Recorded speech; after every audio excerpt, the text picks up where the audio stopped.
So, Bill, you're chasing a story about a little boy who was murdered more than 20 years ago when he was just 5 years old. What do you got? It took 23 years, but on little Timmy's birthday, police arrested the person they believed murdered him.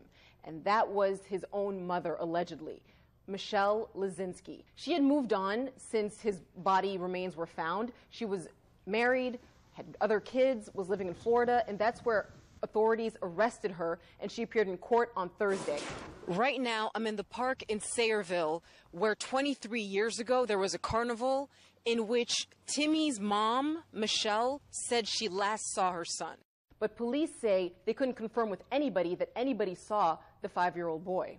I'm here in Edison, right by this industrial park, in this wooded area where the remains of little Timmy's body were found. This area is in a wooded area, it's marshy, it's right by the Raritan Center. When they found Timmy's body, that was a game changer in this case. That's when this story became a national story and was featured twice on America's Most Wanted, The Hunt for Timmy's Murderer. To get more information about this, I spoke over the phone with the former Middlesex prosecutor.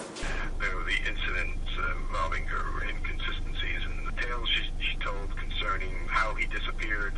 There was other information that I can't reveal to you, but was part of the investigation that might very well be employed in her prosecution.